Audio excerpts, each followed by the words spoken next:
El corazón del Evangelio.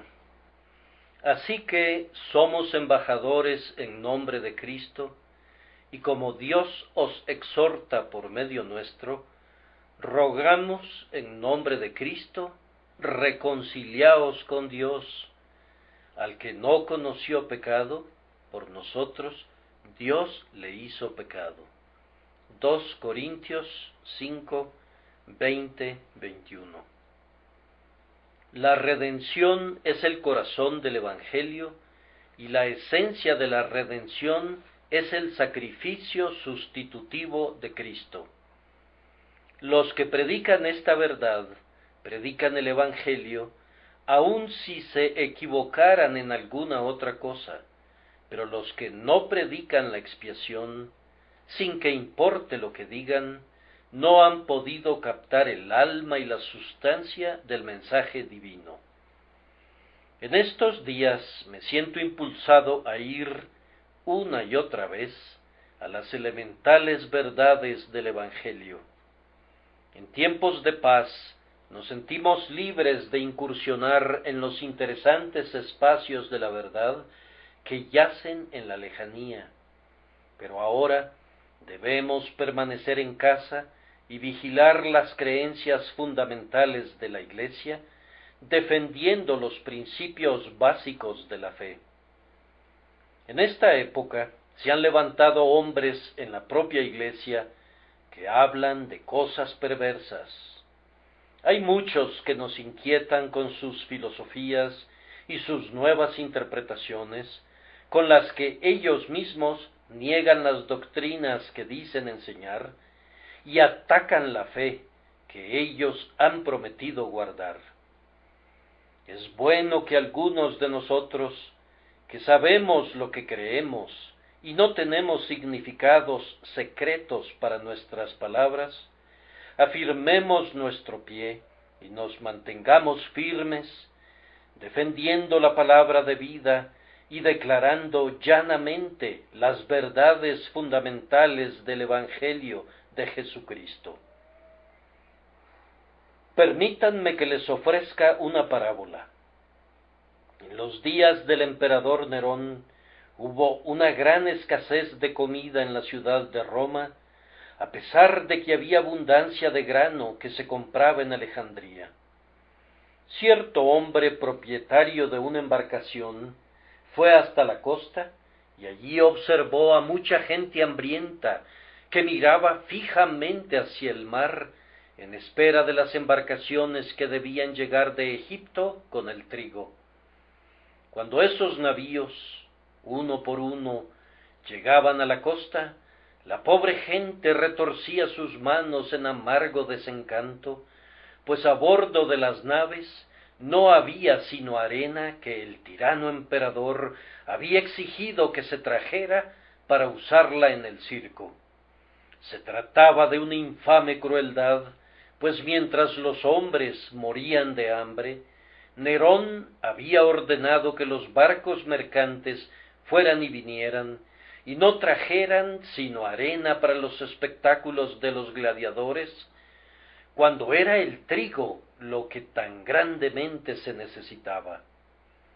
Entonces, un mercader cuyo navío estaba anclado junto al muelle, le dijo a su capitán: «Ten mucho cuidado de que al regresar de Alejandría no traigas nada que no sea trigo, y si antes has traído una carga o dos de arena, ahora no traigas ni siquiera lo que puede colocarse sobre una moneda pequeña. Insisto, no traigas nada más que trigo, pues esta gente se está muriendo, y es ahora que debemos tener a nuestros navíos dedicados a este único negocio de traer alimento para ellos». Ay, últimamente he visto a ciertos poderosos galeones cargados con la simple arena de filosofía y especulaciones, y me he dicho: no, yo no llevaré nada en mi barco que no sea la verdad revelada por Dios, el pan de vida tan grandemente necesitado por la gente. Que Dios nos conceda este día que nuestro barco no lleve a bordo nada que solamente gratifique la curiosidad o le dé gusto al paladar, sino que llevemos verdades necesarias para la salvación de las almas. Me gustaría que cada uno de ustedes dijera: bien, es simplemente la vieja historia de Jesús y su amor y nada más. No tengo deseo de ser famoso por ninguna otra cosa que no sea la predicación del viejo Evangelio. Abundan los que pueden tocar para ustedes esa nueva música. Yo no quiero ninguna música en ningún momento, sino aquella que se escucha en el cielo. Al que nos ama y nos libró de nuestros pecados con su sangre, a Él sea la gloria y el dominio para siempre jamás. Queridos amigos, tengo la intención de comenzar mi reflexión con la segunda parte de mi texto, en la que se establece la doctrina de la sustitución con estas palabras: al que no conoció pecado, por nosotros Dios le hizo pecado, para que nosotros fuéramos hechos justicia de Dios en él. Esta es la base y el poder de esas exhortaciones que debemos hacer llegar a las conciencias de los hombres. He descubierto, hermanos míos, por larga experiencia, que nada conmueve el corazón como la cruz de Cristo, y cuando el corazón está conmovido y herido por la espada de doble filo de la ley, nada cura sus heridas como el bálsamo que fluye del corazón traspasado de Jesús. La cruz es vida para el que está muerto espiritualmente. Hay una vieja leyenda que tal vez no contenga una verdad literal en ella, pero que, si se considera como una parábola, se vuelve muy instructiva. Dicen que cuando la emperatriz Helena buscaba la cruz verdadera, cavaron profundamente en Jerusalén y encontraron las 3 cruces del Calvario enterradas en el suelo. ¿Cuál de las 3 cruces era la cruz verdadera en la que murió Jesús? No lo podían saber sino por ciertas pruebas. Así fue que trajeron un cadáver y lo colocaron sobre una de ellas, pero no hubo ni vida ni movimiento. Cuando ese mismo cadáver tocó otra de las cruces, vivió. Entonces dijeron: esta es la cruz verdadera. Cuando vemos hombres revividos, convertidos y santificados por la doctrina del sacrificio sustitutivo, podemos llegar justamente a la conclusión de que es la verdadera doctrina de la expiación. Yo no he conocido a hombres que puedan vivir en Dios y en la santidad, sino por la doctrina de la muerte de Cristo en sustitución del hombre. Corazones de piedra que nunca antes palpitaron con vida, han sido vueltos carne a través del Espíritu Santo que les hace conocer esta verdad. Una ternura sagrada ha visitado a los obstinados cuando han oído de Jesús crucificado por ellos. A aquellos que han estado a la oscura puerta del infierno, cubiertos por la capa que tiene los 7 matices de la muerte, aún a ellos les ha brillado una gran luz. El relato del gran amante de las almas de los hombres, que se entregó para su salvación, está todavía en la mano del Espíritu Santo, la más grande de las fuerzas en el ámbito de la mente. Así, pues, voy a explicar primero, ahora, la gran doctrina, y después, si Dios me ayuda, llegaremos al gran argumento que está contenido en el versículo 20, así que somos embajadores en nombre de Cristo, y como Dios os exhorta por medio nuestro, rogamos en nombre de Cristo, reconciliaos con Dios. Primero, con toda la brevedad posible, hablaré acerca de la gran doctrina. La gran doctrina, la más grande de todas, es esta: Dios, al ver a los hombres perdidos por causa de su pecado, ha tomado ese pecado y lo ha puesto sobre su Hijo unigénito, haciéndolo pecado por nosotros, a Él que no conoció ningún pecado, y como consecuencia de esta transferencia del pecado, el que cree en Cristo Jesús es hecho justo y recto, sí, es hecho justicia de Dios en Cristo. Cristo fue hecho pecado para que los pecadores fueran hechos justicia. Esa es la doctrina de la sustitución de nuestro Señor Jesucristo a favor de los hombres culpables. Ahora consideremos quién fue hecho pecado por nosotros. La descripción de nuestro gran fiador que damos aquí es sobre un solo punto y es más que suficiente para nosotros en nuestra presente meditación. Nuestro sustituto era sin mancha, inocente y puro. Al que no conoció pecado, por nosotros Dios le hizo pecado. Cristo Jesús, el Hijo de Dios, se encarnó y fue hecho carne y habitó aquí entre los hombres. Pero aunque fue hecho en apariencia de carne pecadora, Él no conoció ningún pecado. Aunque el pecado le fue impuesto, no fue encontrado culpable. Él no podía ser un pecador. Él no tenía un conocimiento personal del pecado. A través de su vida entera nunca cometió una ofensa contra la gran ley de verdad y justicia. La ley estaba en su corazón, era su naturaleza ser santo. Él podía decirle a todo el mundo: ¿quién de vosotros me halla culpable de pecado? Aún el titubeante juez preguntó: pues, ¿qué mal ha hecho? Cuando toda Jerusalén fue presionada y sobornada para testificar en contra de él, no se pudo hallar ningún testigo. Fue necesario cambiar sus comentarios y torcer sus palabras antes de que sus encarnizados enemigos pudieran levantar un cargo en su contra. Su vida lo puso en contacto con ambas tablas de la ley, pero él no transgredió ni un solo mandamiento.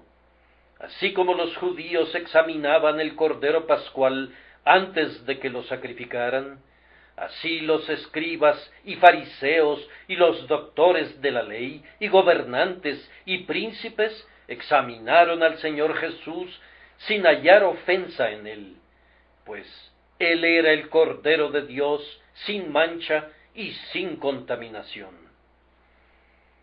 Así como no hubo pecado por comisión, no hubo tampoco en nuestro Señor ninguna falta por omisión. Probablemente, queridos hermanos, nosotros que somos creyentes, hemos sido capacitados por la gracia divina para escapar de la mayor parte de los pecados de comisión, pero yo, por mi parte, tengo que lamentarme diariamente por los pecados de omisión. Si tenemos gracias espirituales, no alcanzan el punto requerido de nosotros. Si hacemos lo que es justo en sí mismo, sin embargo, usualmente echamos a perder nuestro trabajo, ya sea en el motivo o en la manera de hacerlo, o por la complacencia con la que lo vemos cuando ya está hecho. Quedamos cortos de la gloria de Dios en alguna forma u otra. Olvidamos lo que debemos hacer o, haciéndolo, somos culpables de tibieza, de seguridad en nosotros mismos, de incredulidad o de algún otro terrible error. No fue así con nuestro divino Redentor. No puedes decir que hubiera algún rasgo deficiente en su belleza perfecta. Él era completo en su corazón, en sus propósitos, en su pensamiento, en su palabra, en sus hechos, en su espíritu. No podrías agregar nada a la vida de Cristo sin que fuera manifiestamente superfluo. Enfáticamente hablando, era un hombre completo, como decimos en estos días. Su vida es un círculo perfecto, un compendio total de virtud. Ninguna perla se ha caído de la cadena de plata de su carácter. Ninguna virtud ha ensombrecido ni disminuido al resto. Todas las perfecciones se combinan en perfecta armonía para formar en él una perfección sin par. Nuestro Señor tampoco cometió ningún pecado de pensamiento. Su mente nunca generó un deseo malvado. No hubo nunca en el corazón de nuestro bendito Señor una atracción hacia ningún placer malo, ni ningún deseo de escapar de alguno de los sufrimientos o de la vergüenza que estarían involucrados en su misión. Cuando dijo: Padre mío, de ser posible, pase de mí esta copa, él nunca buscó evitar la poción amarga a costa del trabajo perfecto de su vida. La expresión de ser significaba si es consistente con la completa obediencia al Padre y la realización del propósito divino. Observemos la debilidad de su naturaleza horrorizada y la santidad de su naturaleza que resuelve y conquista cuando agrega: pero no sea como yo quiero, sino como tú. Él tomó sobre sí el parecido de la carne pecadora, pero aunque esa carne a menudo le ocasionaba cansancio en su cuerpo, nunca produjo en él la debilidad del pecado. Él tomó sobre sí nuestras enfermedades, pero nunca exhibió una enfermedad que tuviera un mínimo de culpa censurable ligada a ella. Nunca salió una mala mirada de aquellos benditos ojos. Sus labios nunca dejaron caer una palabra irreflexiva, nunca fueron sus pies hacia camino malo, ni esas manos se movieron hacia un hecho pecaminoso, porque su corazón estaba lleno de santidad y amor. Tanto por dentro como por fuera, nuestro Señor fue intachable. Sus deseos fueron tan perfectos como sus acciones. Escudriñado por los ojos de la omnisciencia, ni una sombra de falta se pudo encontrar en él. Sí, no había tendencias en nuestro sustituto hacia el mal en ninguna forma. En nosotros siempre hay esas tendencias, porque la mancha del pecado original está sobre nosotros. Tenemos que gobernarnos y mantenernos bajo límites severos, pues de otra forma nos precipitaríamos de cabeza a la destrucción. Nuestra naturaleza carnal ansía el mal y necesita ser sostenida de las riendas. Feliz es el hombre que puede dominarse a sí mismo. Pero con respecto a nuestro Señor, su naturaleza era ser puro y recto y amoroso. Todos sus dulces deseos fueron hacia la bondad. Su vida, sin ninguna restricción, era pura santidad. Él era el santo niño Jesús. El príncipe de este mundo no encontró en él combustible para la flama que deseaba encender. No solamente no fluía pecado de él, sino que no había pecado en él, ni inclinación, ni tendencia en esa dirección. Obsérvenlo en secreto y lo encontrarán en oración. Vean dentro de su alma y lo encontrarán ansioso de hacer y sufrir según el deseo de su Padre. ¡Oh, qué bendito carácter el de Cristo! Si tuviera las lenguas de los hombres y de los ángeles, no podría publicar meritoriamente su perfección absoluta. Justamente puede el Padre estar muy complacido con él. Por eso lo adoran en el cielo. Amados amigos, era absolutamente necesario que quien pudiera ser capaz de sufrir en nuestro lugar estuviera sin mancha. Un pecador que aborrece el castigo por causa de sus propias ofensas, ¿qué puede hacer sino soportar la ira merecida por su propio pecado? Nuestro Señor Jesucristo, como hombre, fue hecho bajo la ley, pero Él no le debía nada a esa ley, porque Él la cumplió perfectamente en todos sus aspectos. Él fue capaz de estar en el sitio y lugar que correspondía a los otros, porque no estaba bajo obligación propia. Él estaba obligado solamente hacia Dios, porque él se había comprometido voluntariamente para ser fiador y sacrificarse por aquellos que le entregó el Padre. Él no fue culpable de nada. De otra manera, no habría podido ser fiador de hombres culpables. Oh, cómo lo admiro, siendo como él era, sin mancha y 3 veces santo, aun los cielos eran impuros a su vista, y brillando sobremanera más que los ángeles. Sin embargo, condescendió a ser hecho pecado por nosotros. ¿Cómo pudo soportar ser contado entre los transgresores y llevar el pecado de muchos? Tal vez no sea una desgracia para un hombre pecador vivir con pecadores, pero es una pesada tristeza para el demente pura vivir en compañía de infelices, abandonados y licenciosos. Qué abrumadora tristeza debe de haber sido para el puro y perfecto Cristo morar entre los hipócritas, los egoístas y los profanos. Y peor aún fue que él mismo tuviera que cargar con los pecados de esos hombres culpables. Su naturaleza sensitiva y delicada debe de haber evitado hasta la sombra de un pecado, y, sin embargo, lean las palabras y asómbrense. Al que no conoció pecado, por nosotros Dios le hizo pecado. Nuestro perfecto Señor y Maestro cargó con nuestros pecados en su propio cuerpo en la cruz. Él, ante quien el sol mismo palidece y el azul puro del cielo está manchado, fue hecho pecado. No necesito poner esto en finas palabras. El hecho es demasiado grande y no necesita ser engrandecido por el lenguaje humano.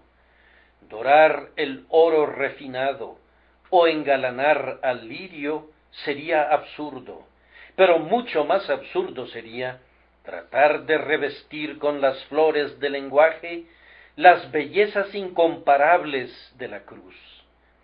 ¿Es suficiente decir en simples rimas? Oh, escuchen el grito penetrante. ¿Cuál puede ser su significado? Dios mío, oh, ¿por qué en tu ira me has desamparado? Oh, fue por nuestros pecados puestos en él por Dios, el que jamás había pecado, por los pecadores fue hecho pecado. Esto me lleva a la segunda parte del texto. ¿Qué fue hecho con él que no conocía pecado? Él fue hecho pecado. Es una maravillosa expresión. Entre más la ponderen, más se maravillarán por su singular fuerza. Sólo el Espíritu Santo podría originar un lenguaje así. Fue sabiduría del Divino Maestro el utilizar expresiones fuertes, porque, de otra manera, el pensamiento no hubiera penetrado en las mentes humanas. Aún hoy, a pesar del énfasis, de la claridad y de la definición del lenguaje usado aquí y en otras partes de la Escritura, se encuentran hombres lo suficientemente atrevidos como para negar que la sustitución se enseñe en la Escritura. Es inútil discutir con estos ingenios tan sutiles. Es claro que el lenguaje no tiene significado para ellos. Leer el capítulo 53 de Isaías y aceptar que está relacionado con el Mesías, para luego negar su sacrificio sustitutivo, es simplemente maldad. Sería vano razonar con tales seres. Están tan ciegos que si fueran transportados hacia el sol, no podrían ver. En la Iglesia y fuera de ella hay una mortal animosidad hacia esta verdad. El pensamiento moderno labora para alejarse de lo que es obviamente el significado del Espíritu Santo. El pecado fue quitado de los culpables para ser colocado sobre el inocente. El Señor ha puesto sobre él la iniquidad de todos nosotros. Este es un lenguaje que no puede ser más simple, pero si se requiriera uno más simple, aquí está. Por nosotros Dios le hizo pecado. El Señor Dios puso sobre Jesús, quien voluntariamente lo aceptó, todo el peso del pecado humano. En lugar de que descansara sobre el pecador que lo cometió, lo hizo descansar sobre Cristo, que no lo cometió, y la justicia que Jesús obró fue puesta en la cuenta del culpable, que no la había realizado, de manera que el culpable es considerado como justo. Aquellos que por naturaleza son culpables son considerados como justos, mientras que él, que por su naturaleza no conoció ningún pecado, fue tratado como culpable. Creo haber leído en docenas de libros que una transferencia así es imposible, pero eso no ha tenido efecto sobre mi mente. No me importa si para los doctos incrédulos sea imposible o no. Para Dios es evidentemente posible porque Él lo ha hecho. Pero ellos dicen que es contrario a la razón. No me importa eso tampoco. Puede ser contrario a la razón para esos incrédulos, pero no es contrario a la mía. Y si yo debo ser guiado por la razón, prefiero seguir la mía.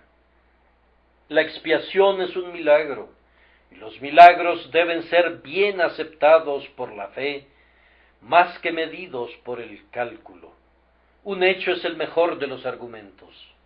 Es un hecho que Dios ha colocado sobre Jesús la iniquidad de todos nosotros. La revelación de Dios prueba ese hecho, y nuestra fe desafía el cuestionamiento humano. Dios lo dice y yo lo creo, y en esa creencia encuentro vida y consuelo. ¿No la predicaré? Seguro que sí. Desde que por la fe yo vi la corriente que fluye de sus heridas, el amor redentor ha sido mi tema, y así será hasta que yo muera. Cristo no fue culpable, y no podía ser hecho culpable, pero fue tratado como si lo fuera, porque él quería estar en el lugar del culpable. Sí, no solamente fue tratado como pecador, sino que fue tratado como si él hubiera sido pecado en lo abstracto. Esta es una expresión asombrosa. El que no pecó fue hecho pecado. El pecado oprimía a nuestro gran sustituto muy profundamente. Él sintió su peso en el huerto de Getsemaní, de modo que su sudor era como grandes gotas de sangre que caían hasta la tierra. La presión completa de ello cayó sobre él cuando fue clavado en el árbol maldito. Allí, En horas de oscuridad, Él soportó infinitamente más de lo que podríamos decir.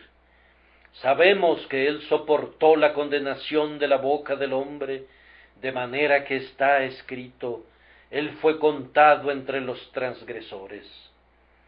Sabemos que Él soportó la vergüenza por nosotros.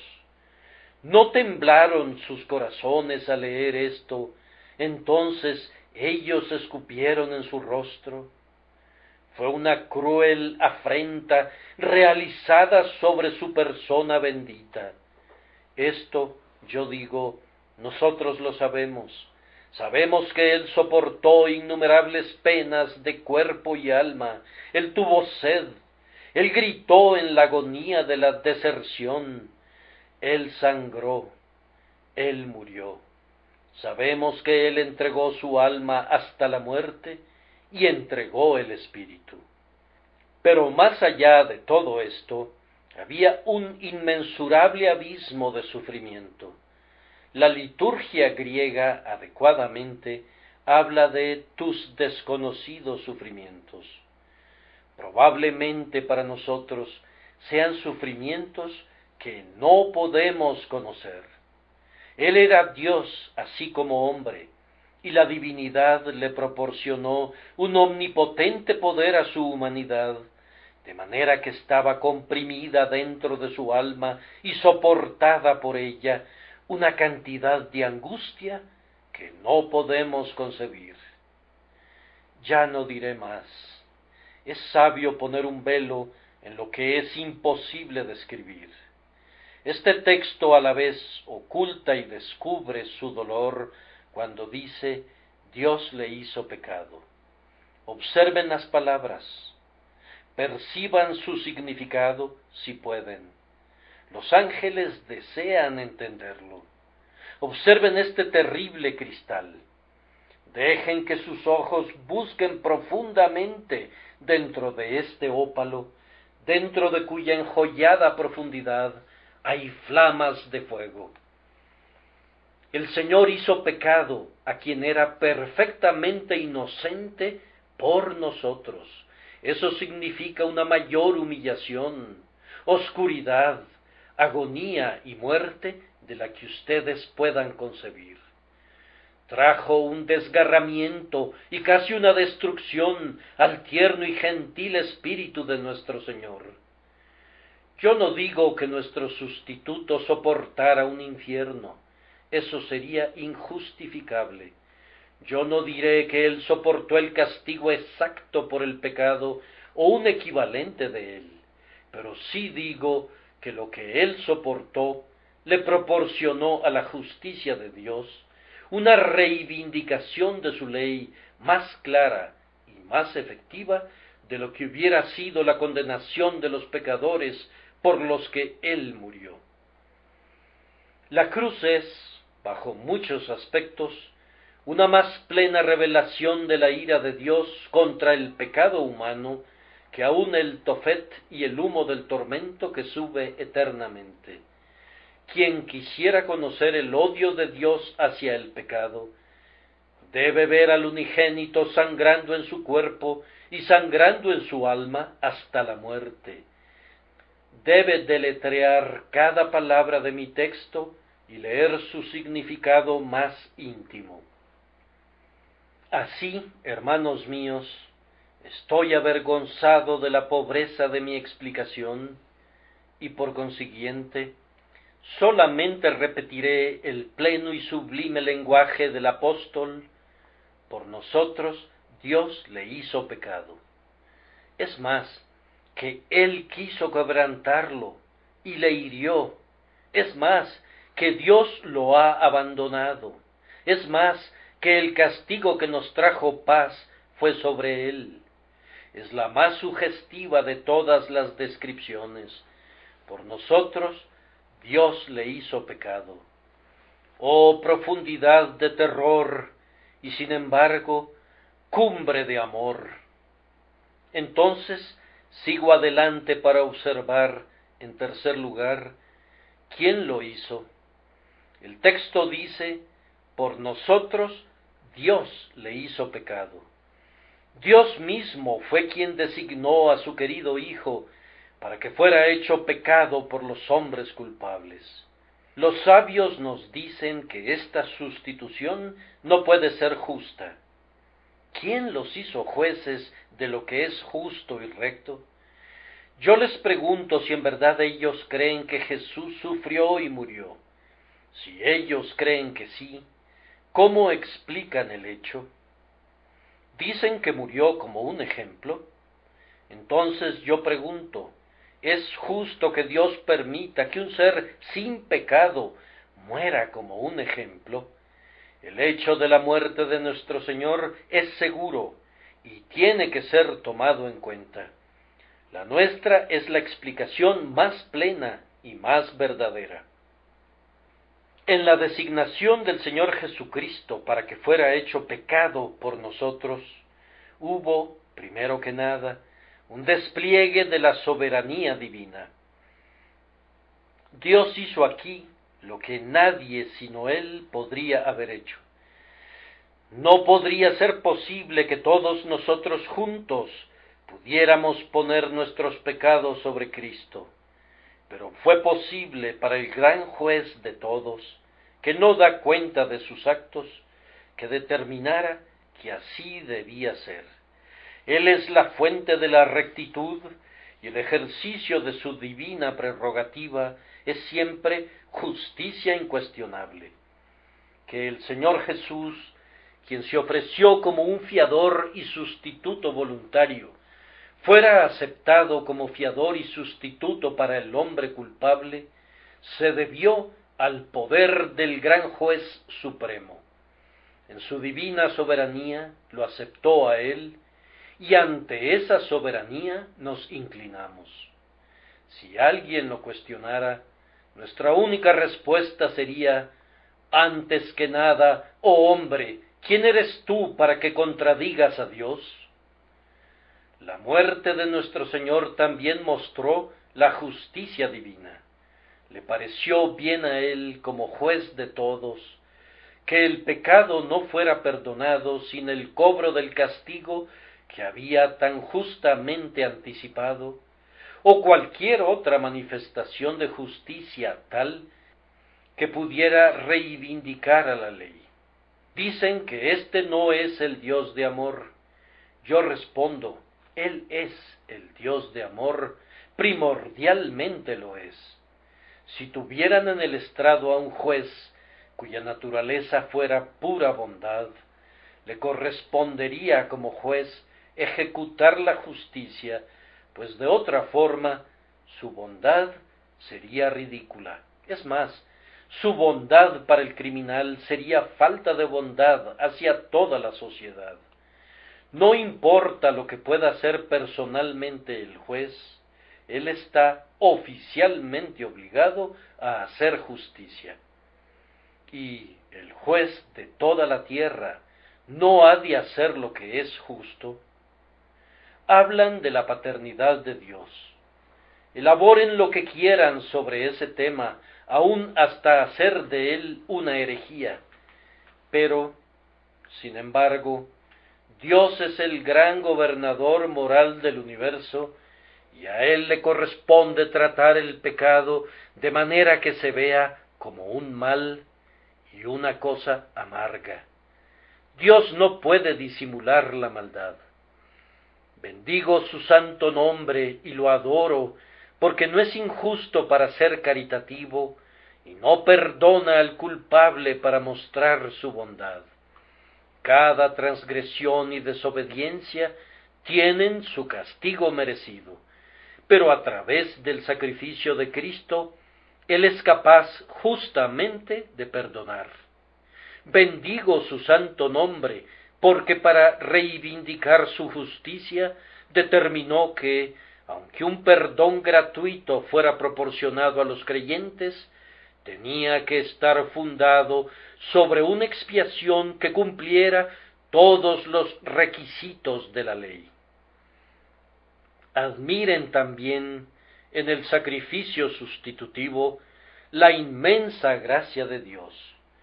Nunca olviden que aquel a quien Dios hizo pecado por nosotros era su propio Hijo. Sí, y más aún, era en algún sentido su propio ser, porque Él es uno con el Padre. Ustedes no pueden confundir a las personas, pero no pueden dividir la sustancia de la bendita Trinidad en su unidad. No pueden de tal manera dividir al Hijo de Dios de su Padre, como para olvidar que Dios estaba en él, reconciliando al mundo consigo mismo. Es el otro ser del Padre quien en forma humana en la cruz sangra y muere. Luz de luz, Dios verdadero de Dios verdadero, fue esta luz la que se eclipsó, esa divinidad, la que pudo comprar a la Iglesia con su propia sangre. Aquí hay amor infinito. Me dicen ustedes que Dios podría haber perdonado sin expiación. Yo respondo, un amor finito y falible podría haberlo hecho así, y de esa manera se habría herido a sí mismo al matar a la justicia. Pero el amor que requirió y proporcionó la expiación es ciertamente infinito. Dios mismo otorgó la expiación al darse libre y completamente a sí mismo en la persona de su Hijo para sufrir en consecuencia el pecado humano. Lo que quiero que vean es esto. Si alguna vez la mente de ustedes se perturbara acerca de lo correcto o apropiado de un sacrificio sustitutivo, pueden ustedes de inmediato resolver el problema si recuerdan que Dios mismo, al que no conoció pecado, por nosotros le hizo pecado. Si Dios lo hizo, está bien hecho. A mí no me preocupa defender un acto de Dios.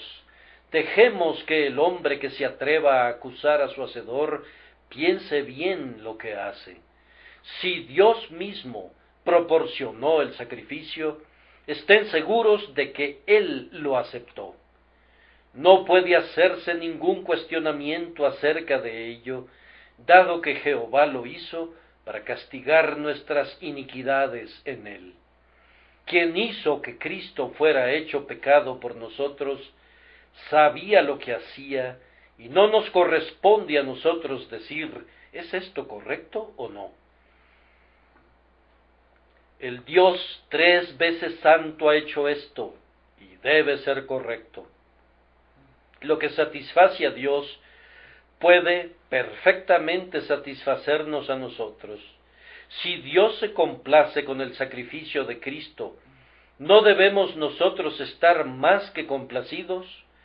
¿No debemos sentirnos deleitados, encantados, en el paraíso por haber sido salvados por un sacrificio tal que Dios mismo designa, proporciona y acepta? Por nosotros le hizo pecado. El último punto es, ¿qué nos ocurre a nosotros a consecuencia de eso? Para que nosotros fuéramos hechos justicia de Dios en Él. Oh, este es un texto de peso. Ningún hombre lo puede agotar. No ha habido ningún teólogo, aun en los mejores tiempos de la teología, que pudiera haber llegado al fondo de esta afirmación. Cada hombre que cree en Jesús es hecho justo delante de Dios, debido a que Cristo ha cargado con su pecado. Somos justos por la fe en Cristo Jesús, justificados por la fe. Más que esto, no sólo se nos da el carácter de justos, sino que somos convertidos en la sustancia llamada justicia. No puedo explicar esto, pero no es un asunto pequeño. No significa una cosa poco considerable cuando se nos dice hechos justicia. Es más, no sólo somos hechos justicia, sino que somos hechos justicia de Dios. Aquí hay un gran misterio. La justicia que tenía Adán en el jardín era perfecta, pero era la justicia del hombre. La nuestra es la justicia de Dios. La justicia humana falló, pero el creyente tiene una justicia divina que nunca puede fallar. No sólo la tiene, sino que Él es la justicia. Él es hecho la justicia de Dios en Cristo.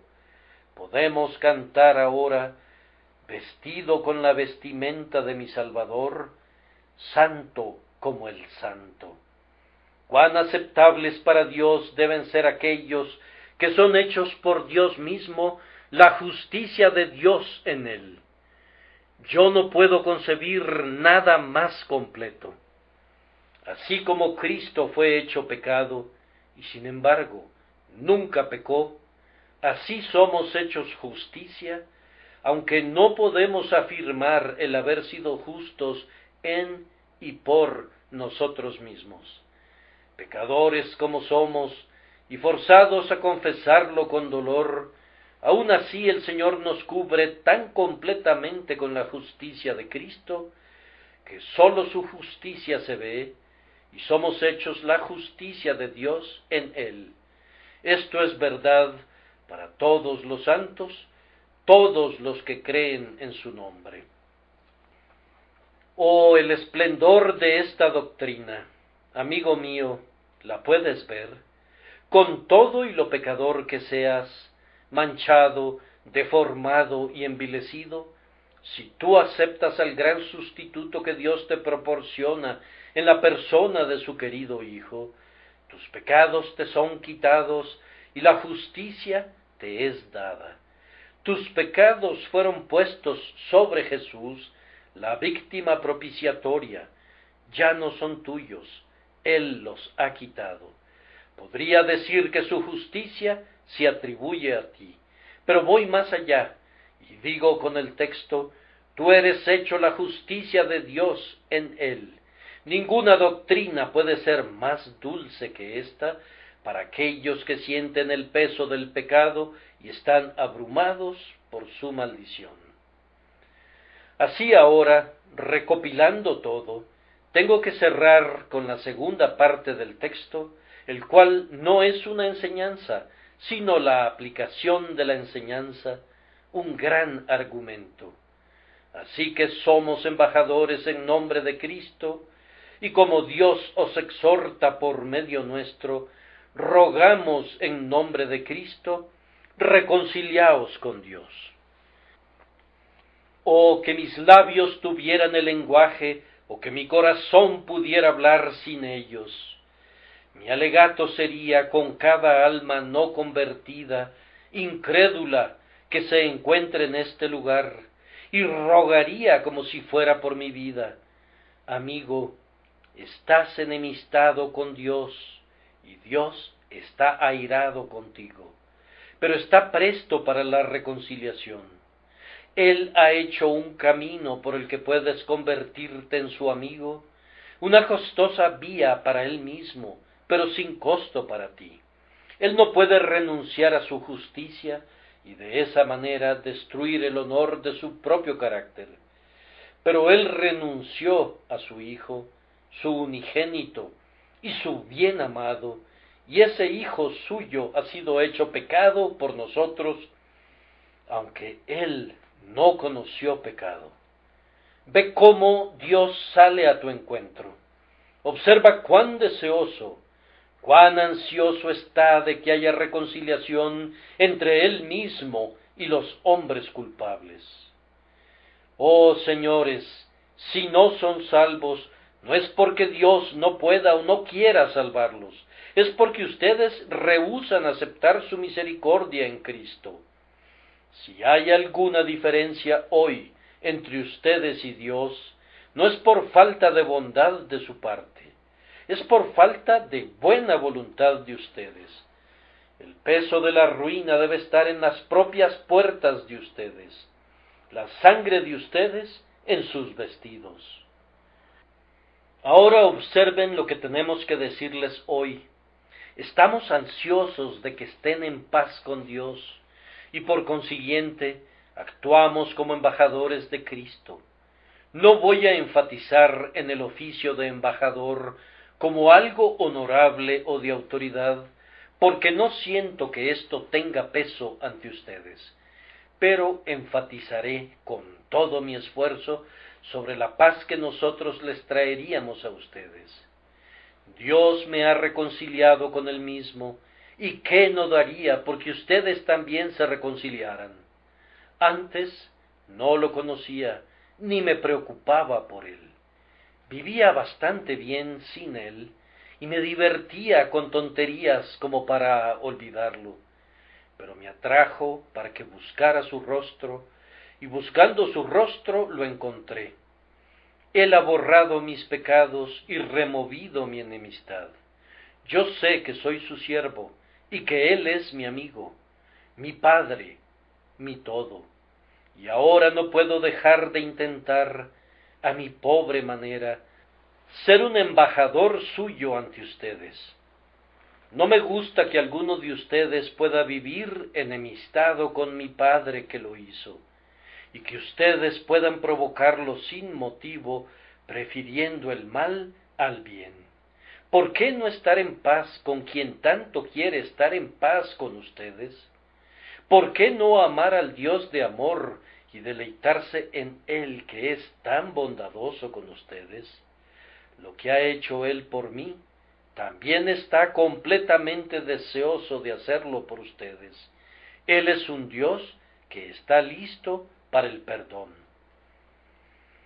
He predicado su evangelio ya por muchos años, pero nunca me encontré con un pecador que Cristo rehusara limpiar cuando llegaba a él. Nunca supe de un solo caso de un hombre que confiara en Jesús y pidiera su perdón, confesando y abandonando su pecado, que fuera rechazado. Yo digo que nunca conocí a ningún hombre a quien Jesús rechazara, ni nunca lo haré. He hablado con rameras a las que Él ha llevado a la pureza, y con borrachos a quienes Él ha librado de su mal hábito, y con hombres culpables de atroces pecados que han llegado a ser puros y castos por medio de la gracia de nuestro Señor Jesús. Ellos siempre me han contado la misma historia. Busqué al Señor y me escuchó. Me ha lavado con su sangre y estoy más blanco que la nieve. ¿Por qué no pueden ustedes ser salvos igual que ellos? Querido amigo, tal vez tú nunca has pensado en este asunto, y esta mañana no viniste aquí con ninguna idea de pensar en ello. Pero, ¿por qué no podrías comenzar? Viniste solo a escuchar a un predicador muy conocido. Te pido que te olvides del predicador y pienses solamente en ti mismo, en tu Dios y tu Salvador. No está bien que vivas sin un pensamiento para tu Hacedor. Olvidarlo es despreciarlo. No está bien que rechaces la gran expiación. La rechazas si tú no la aceptas de inmediato. No está bien que tú te pongas contra tu Dios y tú permaneces en contra de Él si no te reconcilias con Él. Por eso, humildemente hago el papel de embajador de Cristo y te imploro que creas en Él y vivas.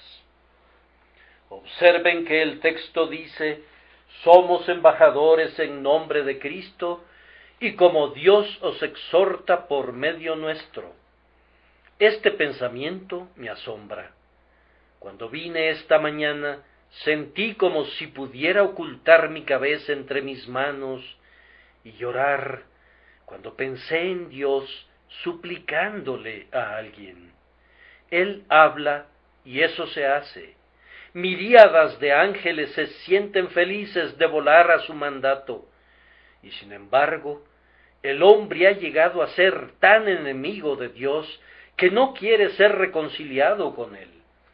A Dios le gustaría serlo su amigo y derrama la sangre de su querido Hijo para cimentar esa amistad, pero el hombre no la quiere.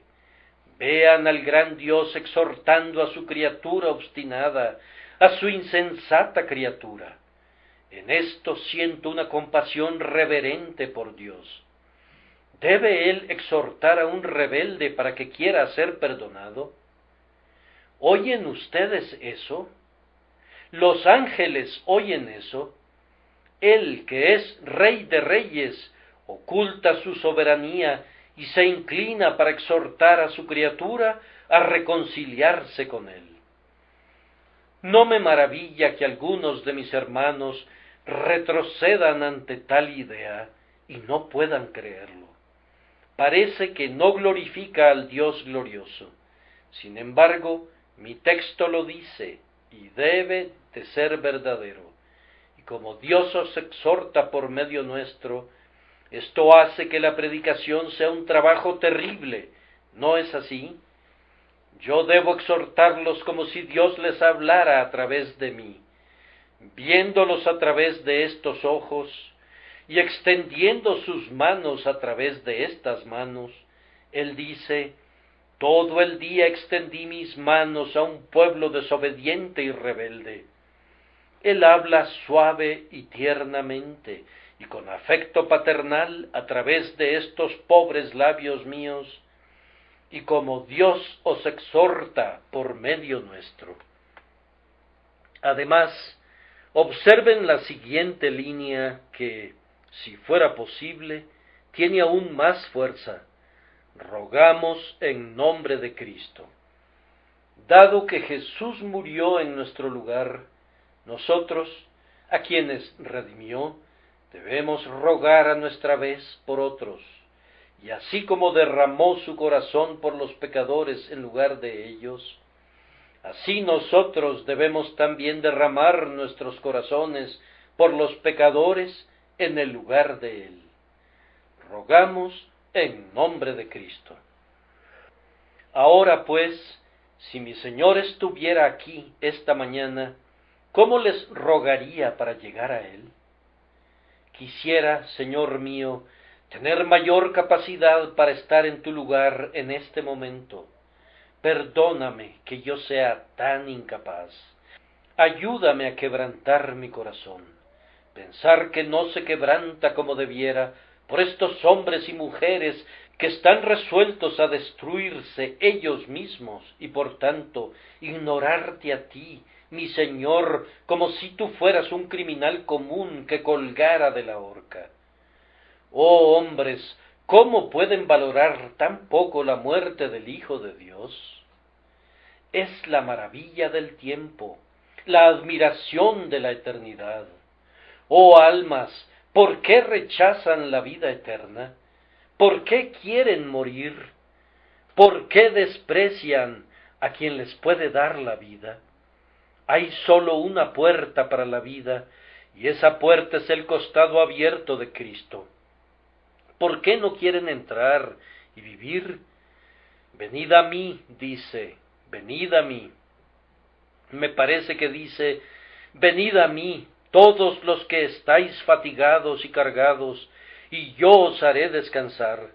Llevad mi yugo sobre vosotros, y aprended de mí, que soy manso y humilde de corazón, y hallaréis descanso para vuestras almas. Creo verlo en ese último día, ese gran día de la fiesta, de pie y exclamando: si alguno tiene sed, venga a mí y beba. Lo oigo declarar dulcemente, y al que a mí viene, jamás lo echaré fuera. Yo no soy el adecuado para exhortarlos en lugar de Cristo, pero los exhorto con todo mi corazón. Ustedes que oyen mi voz de domingo a domingo, vengan y acepten el gran sacrificio y reconcíliense con Dios. Ustedes que sólo me oyen por esta vez, quisiera que se fueran con esta frase en sus oídos: reconciliaos con Dios. No tengo nada bonito que decirles. Yo tengo que declarar solamente que Dios ha preparado una propiciación y que ahora les ruega a los pecadores a venir a Jesús para que a través de él puedan ser reconciliados con Dios. Nosotros no los exhortamos a un esfuerzo imposible. No les pedimos que hagan alguna cosa grandiosa. No les pedimos dinero o precio, ni exigimos de ustedes años de un sentimiento miserable, sino sólo esto: reconcíliense. No es tanto que se reconcilien con ustedes mismos, sino reconciliaos con Dios. Entréguense a Él, que con cuerdas humanas los atrajo, con vínculos de amor, porque fue entregado por ustedes. Su espíritu lucha contigo, cede a su lucha. Ustedes saben que un hombre luchó con Jacob hasta el amanecer. Dejen que ese hombre, ese Dios hombre, les venza. Sométanse, cedan al apretón de esas manos que fueron clavadas en la cruz por ustedes. ¿No quieren rendirse con su mejor amigo? Es el mismo que te abraza ahora y te presenta un corazón que fue traspasado por la lanza por ti. Oh, cede, cede, hombre. ¿No sientes una suavidad que se insinúa sobre ti? No hagas de acero tu corazón contra ella. Él dice, con un tono muy calmado y dulce: si oís hoy su voz, no endurezcáis vuestros corazones. Crean y vivan. Renuncia al terrible enemigo que te ha tenido preso en sus garras. Huye para salvar tu vida, no veas detrás de ti, no permanezcas en la llanura, sino vuela hacia donde veas la puerta abierta de la casa de tu grandioso Padre. A la entrada, el sangrante Salvador te espera para recibirte y para decirte: yo fui hecho pecado por ti, y tú eres hecho la justicia de Dios en mí. Padre, atráelos. Padre, atráelos. Espíritu eterno, atráelos por medio de tu Hijo Jesucristo. Amén.